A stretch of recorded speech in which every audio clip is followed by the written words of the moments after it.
Hero mumeze mute uyu munsi twagarutse kuri ya channel yacu muhawe ikaze mwebwe mwakanze subscribe kugira ngo mubone ibiganiro n'abatarayikanda nabo niba hari icyo ujya wigira hano wakanda ukazogera tugakomeza kubana.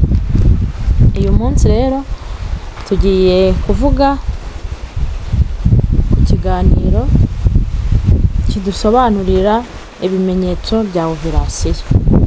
Nkuko twabonye uburyo babara ovulation, noneho uyu munsi tugiye kureba ni ibihe bimenyetso wabona niyo waba utabasha kubara igihe cyawe cya ovulation ukamenya ko wageze mu gihe cyawe cy'uburumbuke. Murakoze rero tugiye kubisobanukirwa neza, tubimenye neza kugira ngo nujya ubibona ujye umenya ko wageze mu gihe cyawe cy'uburumbuke, bityo bigufashe kuba waboneza urubyaro cyangwa se wakirinda inda zitateganyijwe cyangwa se ukanakora imibonano mpuzabitsina idakingiye mu gihe ushaka kubyara.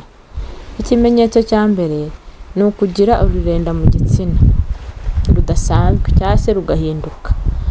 Urwo rurenda ruba rumeze n'igi, kiriya gice cy'igi cy'umweru ukarufata rugakweduka, niko ruba rumeze, nta kundi niko ruba rumeze, ko ruba rwahindutse. Niyo mpamvu iyo urubonye umenya ko wageze mu gihe cy'uburumbuke.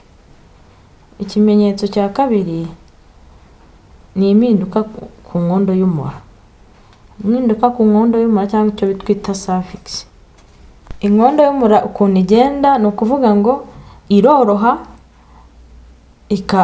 nayo igasa nk'ifunguka nubwo udashobora kubibona kuko ntago wakisuzuma ngo umenye niba yafungutse, ariko nyine irafunguka kugira ngo intangangabo biyorohere kuba yacaho, ikoroha igafunguka ndetse ikaba nyine yiteguye korohera intangangabo kunyuraho. Ikimenyetso cya gatatu ni ukuribwa mu nda. Usanga akenshi kuribwa mu nda bigendana no kuribwa umugongo, nk'uko n'ubundi bisanzwe iyo iri mu mihango ushobora kuribwa mu nda. Aha ngaha rero usanga uribwa mu nda n'umugongo mu kwezi mo hagati, cyane cyane bikaba mu kwezi mo hagati, nyine ku munsi wa munsi twabonye wo hagati mu kwezi. Kandi usanga kuribwa mu nda biba ku ruhande rumwe, niba ari uruhande rw'ibumoso ukundi kwezi bikaba ku ruhande rw'iburyo.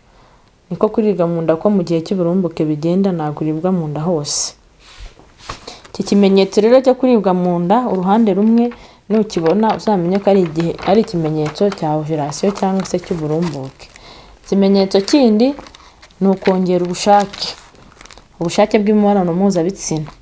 Ukumva ushaka gukora imibonano mpuzabitsina kubera ko nyine ni nabwo umubiri uri tayari gutwita, na ya misemburo twavuze ya oestrogene na luteinizing hormone iba yazamutse, bigatuma wumva ushaka gukora imibonano mpuzabitsina kuko nyine n'ubundi uri mu gihe cy'uburumbuke.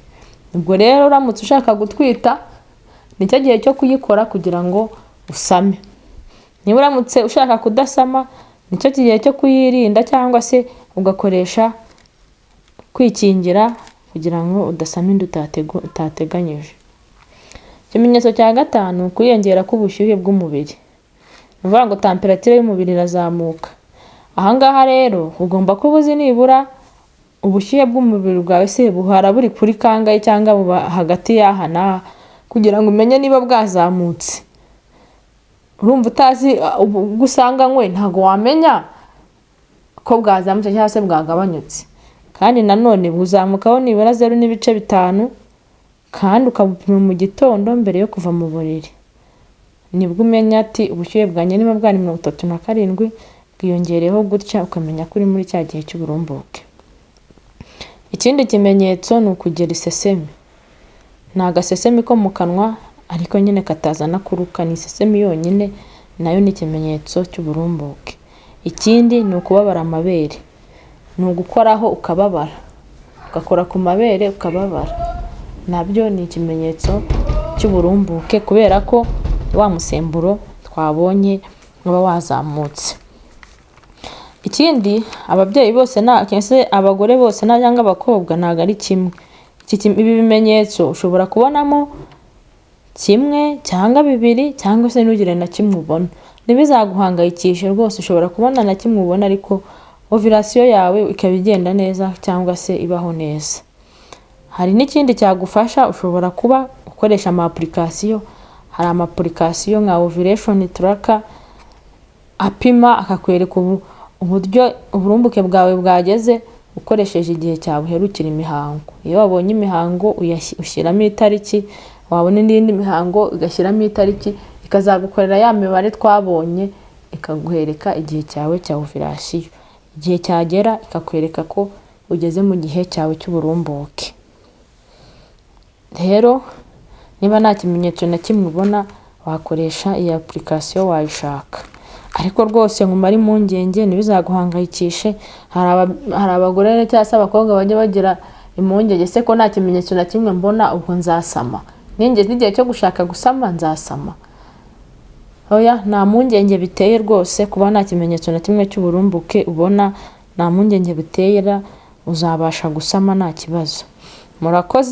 Mwakoze gukurikira, mwakoze kubana nanjye. Yari umubyaza Dorcas. Sawa naho utaha.